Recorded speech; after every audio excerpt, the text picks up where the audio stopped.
Breaking news in the Nolan Wells case. A location on a screen. A mother, watching it move. Watching it come home. Except her son wasn't the one moving. His phone was.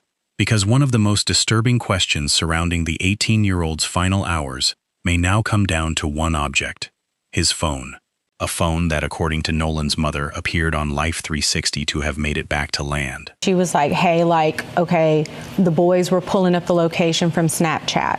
So the Snapchat location looks completely different than the Life360 location. So when I pulled up Life360, it was different. It was showing everywhere the phone had been, I was like, well, it's showing that he's back on land, he's like, but no, he didn't come back with us. Well, how were you able to get the phone? So we tracked it, and my friend Tashima went and picked it up. There was only one problem. Nolan apparently had not. His mother saw the location. She contacted one of the young men who had been on the 4th of July boat trip, and according to her account, the response was clear. Nolan did not come back with them. So how did his phone appear to return to land without... We just want to know what happened. And why our baby didn't come home. him. But that was only the beginning. Because when Nolan's family eventually got hold of that phone and opened Snapchat, they say they discovered something else. Nolan had 2 Snapchat accounts. His mother checked them, and according to her, both appeared empty. No videos from the trip, no pictures, nothing that could immediately show his family what Nolan had been doing in the hours before he disappeared. And his mother says she checked before even 24 hours had passed. Then came the video. A video from Horn Island. An argument can allegedly be heard in the background. And according to attorney Ben Crump's team, one male voice appears to say, "Give me my freaking phone. What are you freaking doing?" They believe that voice could be Nolan. That has not been forensically confirmed. In fact, someone extremely close to Nolan has publicly questioned whether the voice is his at all.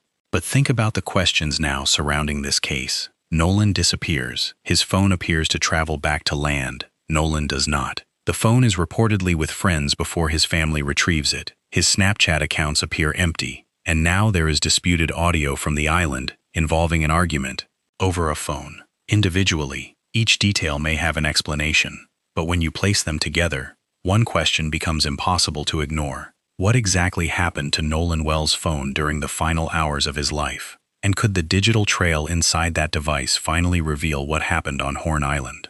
Because Nolan's mother is no longer simply asking where her son went. She is asking why the information she expected to find wasn't there. Tonight, on Midnight Crimefiles, we are breaking down the phone, the Life360 Contradiction, the empty Snapchat accounts, and the final hours of Nolan Xavier Wells.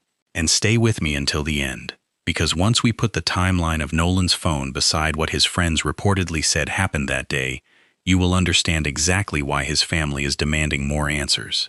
This is Midnight Crimefiles. Subscribe and turn on notifications, because this case is still developing. And the next confirmed update could change everything we currently know. Let's begin. To understand why Nolan's phone has become so important, we first have to understand the situation surrounding his disappearance. Nolan Xavier Wells was 18 years old. He was a young athlete, a wide receiver, a son, a friend, and by the accounts of those who knew him, Nolan was the kind of young man who was active, social, and constantly connected to the people around him. On the 4th of July, Nolan went out on a boat trip to Horn Island, Mississippi. It was supposed to be a celebration, a holiday, a day with friends. Nothing about the beginning of that trip suggested Nolan's family would soon be desperately trying to reconstruct his movements using a location-sharing app. But at some point during that day, Nolan became separated from the group he had traveled with. And the accounts surrounding exactly how that happened would become one of the most heavily questioned parts of the case. According to the account publicly discussed by investigators, Nolan was believed to have remained behind on Horn Island. There have been reports that he stayed with a young woman. There have also been questions surrounding whether Nolan actually intended to remain on the island at all. Those questions matter. But there is another piece of the timeline that may be even more important. Nolan's phone. Because in a case where people remember conversations differently, where witness accounts can be disputed, and where emotions are running extremely high, a phone can potentially provide something human memory cannot. Data, locations, times, account activity, messages, connections, and potentially a digital timeline of a person's final hours. That is why what Nolan's mother says she saw on Life360 immediately raised questions. Nolan was missing. But according to her account, his phone appeared to be somewhere it should not have been, back on land. At first, imagine what that information could mean to a mother searching for her son. If Nolan's phone was back, maybe Nolan was back. Maybe there had been a misunderstanding. Maybe he had gone somewhere else. Maybe he was safe. But when Nolan's mother contacted one of the young men from the trip, the answer she says she received destroyed that hope. No, Nolan did not come back with them. And that creates the first major question. If Nolan remained on Horn Island, why did his phone appear to return to land? Life360 is simple in concept. Families use it to share locations. Parents use it to check where their children are. Friends and relatives use it to see the location of a connected device. But there is an important distinction here. A location application is tracking a device. It is not physically tracking the human being carrying it. Most of the time, those two things are together. Your phone is in your pocket. Your location and your phone's location are effectively the same. But the moment a person and their phone become separated, the digital timeline and the human timeline split. And that is exactly why Nolan's phone matters. According to Nolan's mother, Christine, she opened Life360 while trying to understand where her son was. The application showed information connected to the phone's movement, and she believed it was showing the device back on land. That should have been good news. But she contacted Warren, one of the young men connected to the trip. According to Christine's account, she was told Nolan had not returned with them. Read those two facts beside each other.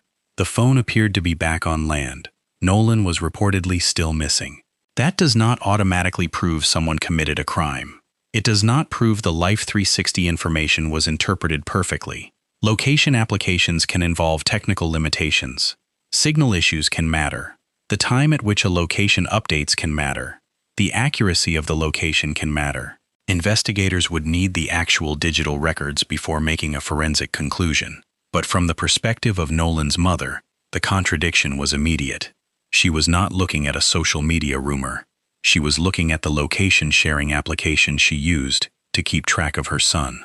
And the information on her screen did not appear to match what she was being told. This is where the phone stops being a minor detail. Because if the phone physically returned to the mainland without Nolan, someone needs to establish exactly how, who had it, when did they get it, where was it on Horn Island, when did it leave, which boat carried it back, and most importantly, when was Nolan last physically in possession of it? Those are not accusations.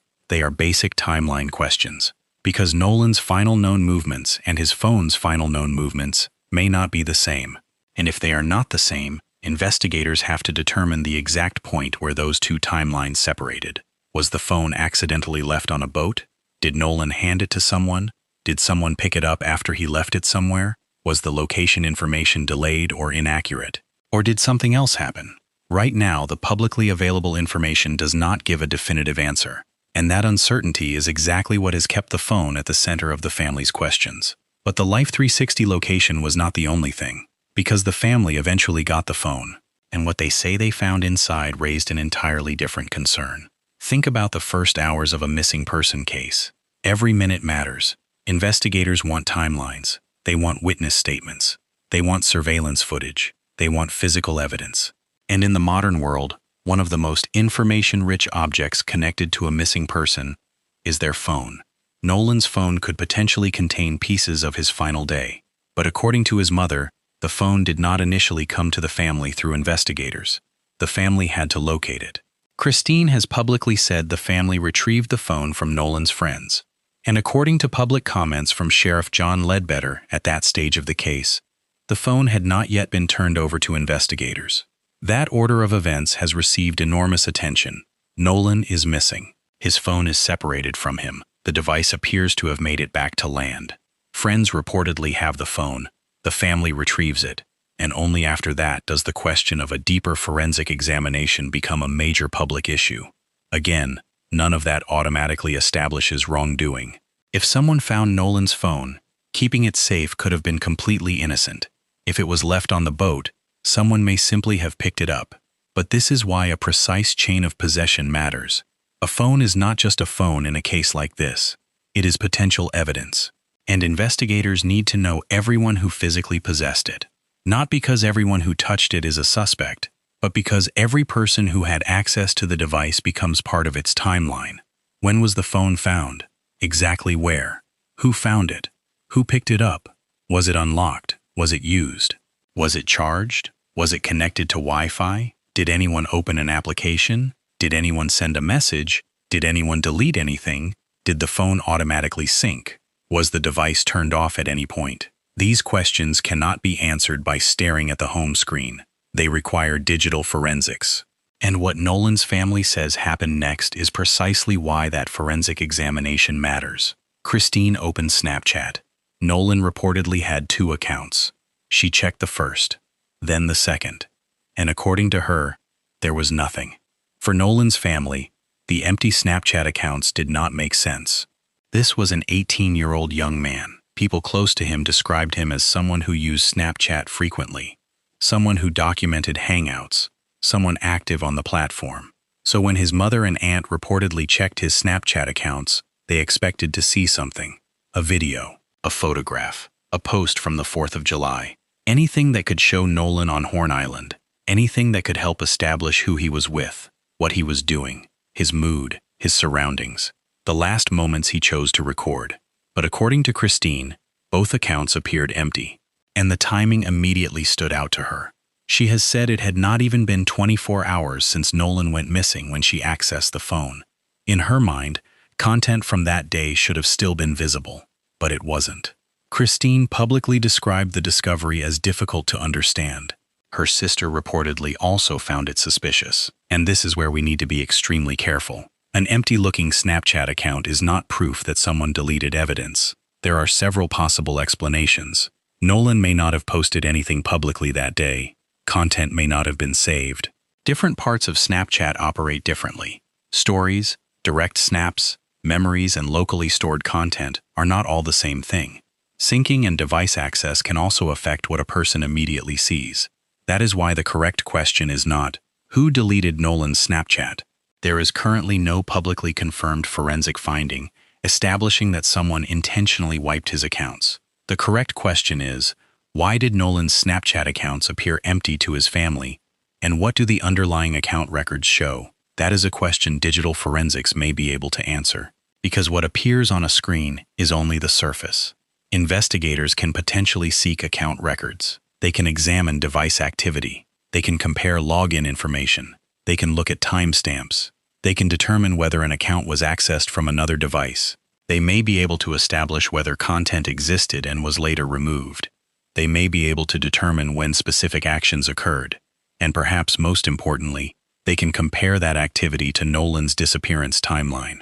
Imagine, for example, if account activity occurred after Nolan was believed to be missing. That would create an immediate question: who was using the account? But to be clear, no such confirmed forensic finding has been publicly established in the information available to us. This is why the family wants answers. They do not simply want someone to look at the app and say there is nothing there. They want to know what the data says. Because if Nolan was active on Snapchat during the boat trip, that activity could potentially help reconstruct his final hours. And if there was no activity, that also becomes part of the timeline. Either way, the data matters. But then a video began circulating. And suddenly, the phone was no longer only connected to Life360 and Snapchat. It was allegedly connected to an argument. The video is difficult to ignore. It was reportedly recorded from a boat near Horn Island. The camera captures the shoreline. People can be seen in the area. And somewhere in the background, voices can be heard. An apparent argument. Attorney Ben Crump, who represents Nolan's family, has publicly discussed the audio. According to Crump, a male voice can be heard saying words to the effect of, "Give me my freaking phone. What are you freaking doing?" Crump's team believes the voice may be Nolan's. If that is ever confirmed, the significance would be obvious, because it could place Nolan in an apparent dispute involving his phone shortly before his disappearance. The same phone that would later appear to return to land without him. The same phone his family says they had to retrieve. The same phone containing 2 Snapchat accounts that appeared empty when his mother checked them. That is why the audio has spread so quickly. People hear the word phone and immediately connect every piece. But there is a problem. The voice has not been publicly confirmed through a neutral forensic audio analysis, and Nolan's own best friend has questioned whether it is Nolan speaking. Javon Williams has publicly discussed the clip. His concern is essentially about distance and audio clarity. The person believed by some to be Nolan appears to be far from the boat recording the video, yet the voice in the audio sounds unusually clear. Javon questioned whether a voice from that distance would be captured that clearly. That is important, because the internet has already treated the clip as if Nolan has been conclusively identified. He has not, at least not publicly through a forensic conclusion. And in a case this sensitive, it sounds like him is not enough. Investigators need the original video, not a repost, not a screen recording from social media, not a compressed copy uploaded multiple times. The original file, the metadata, the original audio track. Experts can examine the recording. They can assess the environment, the distance, wind, background noise, microphone characteristics. They can compare the voice with verified recordings of Nolan. And even then, forensic voice comparison has limitations. But it would be far more reliable than thousands of people listening through phone speakers and voting in a comment section. Still, the alleged words have become central to the case for one reason. The object being argued over is reportedly a phone, and Nolan's phone already has an unexplained timeline. So now we have two possibilities. The audio is Nolan, or it isn't. If it is Nolan, investigators need to establish who he was speaking to and why he was demanding his phone. If it isn't Nolan, investigators need to stop misinformation from becoming accepted as evidence. Either answer matters, because right now uncertainty is filling the space where confirmed facts should be, and that uncertainty has made the final hours on Horn Island even more difficult to understand. This may be the most important question in the entire phone timeline. When was Nolan last confirmed to physically possess his phone? Not when someone texted him, not when Life360 updated, not when Snapchat showed activity. When did a reliable witness physically see the phone in Nolan's hand? That moment matters because it gives investigators a starting point. Suppose Nolan was seen holding his phone shortly before the group left.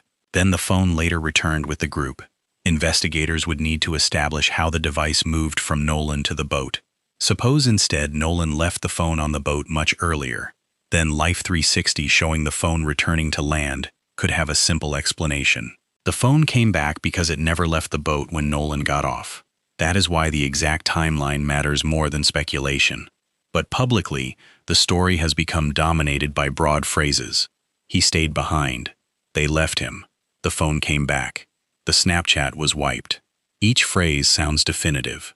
But an investigation has to break those claims into minutes. What time did the boat arrive?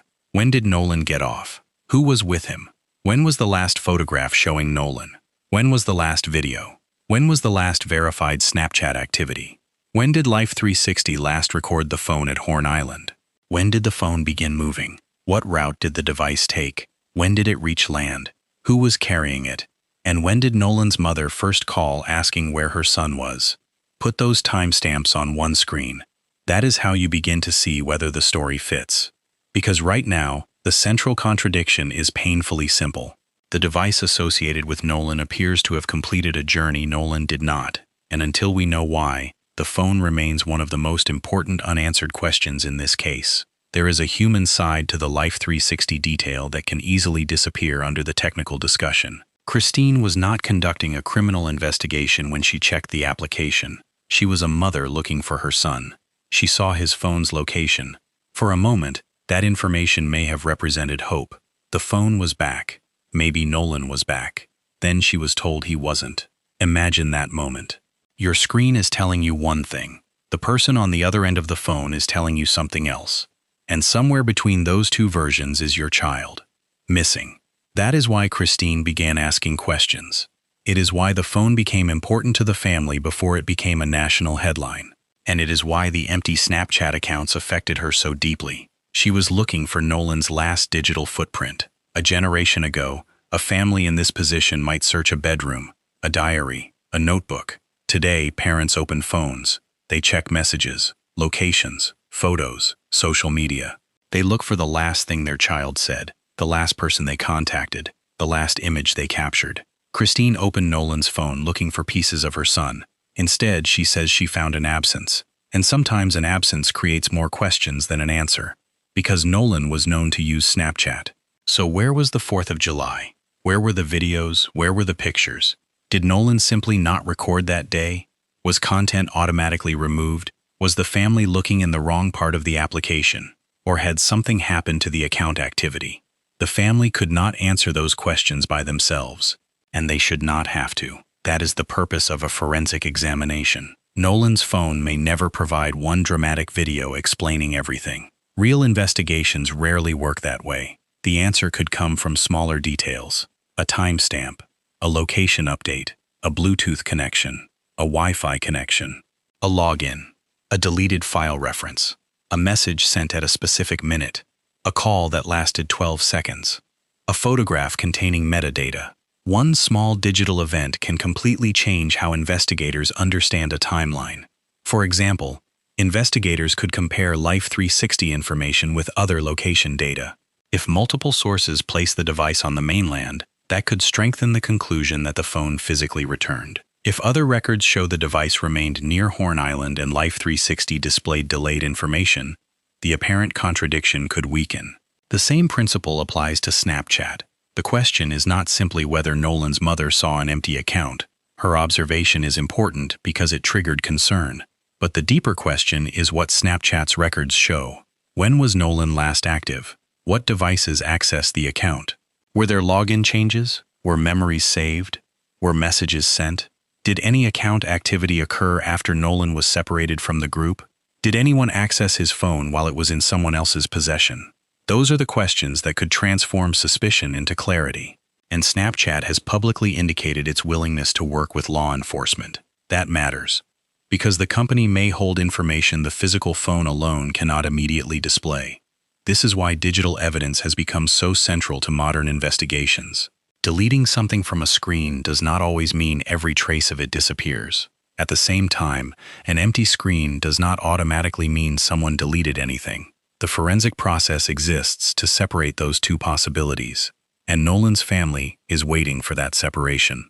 Now we have to discuss the people who were with Nolan, and we need to do it responsibly. Several young people connected to the trip have faced enormous public scrutiny. Some have reportedly retained lawyers. Some social media accounts reportedly became private. Online, people have treated those decisions as proof of guilt. They are not. Hiring an attorney in a nationally discussed death investigation can be a reasonable decision, especially for teenagers, especially when strangers online are examining photographs, family connections, and social media pages. Going private is also not proof that someone is hiding evidence.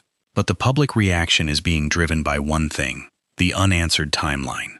People want to know why Nolan did not return on the boat. They want to know why his phone apparently did. They want to know who had the phone.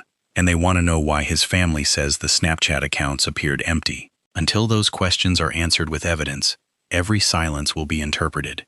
Every private account will be discussed. Every lawyer will become a headline. That is dangerous, because public suspicion can destroy innocent people. But there is another side. Transparency matters. Nolan's family deserves a clear account of their son's final hours. Investigators need to interview each relevant witness separately, then compare the accounts. Not the broad story, the details. Where was Nolan standing? Who last spoke to him? What was said? Did Nolan say he wanted to stay? Was he expected to return? Who saw his phone? Who carried his belongings? When did the group realize Nolan was not on the boat? When did they contact him? When did they tell his family? And when did anyone first realize his phone had returned without him? The truth is usually found in details. If the accounts match the digital evidence, that matters. If they do not, that matters too. At this point, there are two timelines: Nolan's timeline and the phone's timeline. Nolan goes to Horn Island. His phone goes to Horn Island. At some point, Nolan is no longer with the group that returns, but the phone appears to return to land. That means somewhere in the timeline, Nolan and the device may have separated. Find that moment, and you may answer several questions at once.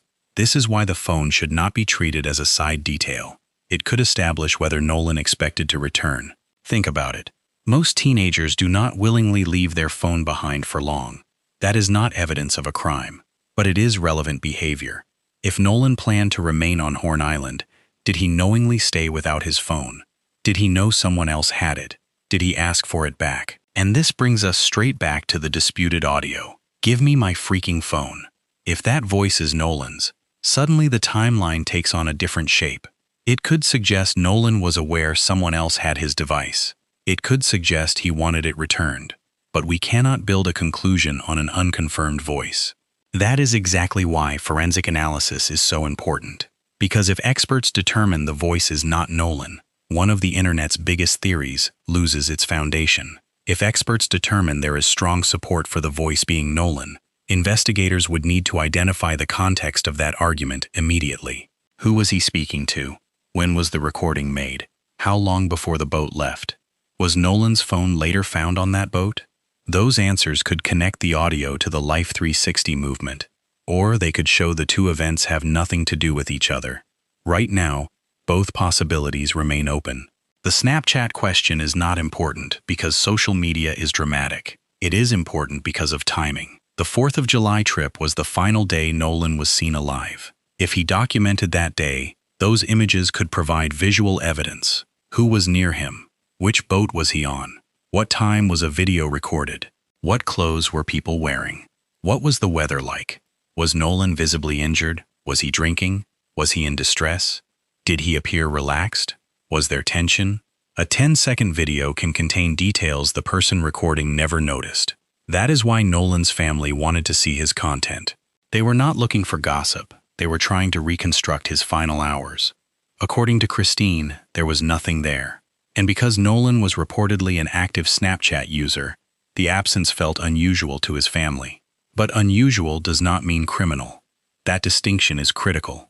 The family has raised a valid question. Now the data needs to answer it. If Snapchat records show Nolan did not post or save anything that day, the mystery may have a simple explanation. If records show content existed and was deleted, investigators would then need to determine when and how. If another device accessed his account, that could be relevant. If Nolan himself deleted content before disappearing, that would create a completely different question. Every possibility leads somewhere different. That is why conclusions should wait for the records, but questions should not. Strip away the rumors.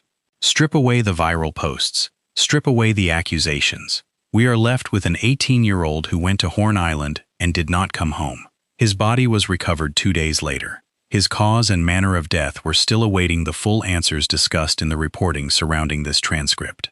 Authorities publicly said there was no evidence pointing to foul play at that stage. Nolan's family remained unconvinced that every question had been answered, and between those two positions sits the phone. The phone does not have emotions. It does not care about public pressure. It does not care about lawyers. It does not care about viral theories. If properly preserved and examined, digital records can provide timestamps, and timestamps can test stories. That is what this case needs, because if Nolan's phone simply remained on the boat by accident, the data may support that. If the Snapchat accounts were naturally empty, records may help explain it. If the voice in the viral video is not Nolan, analysis may weaken that theory. But if the phone was actively used after Nolan disappeared, if account activity occurred at an unexpected time, if content was removed, or if the phone's movement conflicts with the accounts investigators have received, then those findings would demand further explanation. That is the difference between asking questions and making accusations. Midnight Crimefiles is not here to declare someone guilty because a social media account went private. We are not here to identify teenagers as killers without evidence. And we are not going to call Nolan's death a murder before investigators and medical experts establish the facts. But we are also not going to pretend the phone questions do not exist. They do. Nolan's own mother raised them.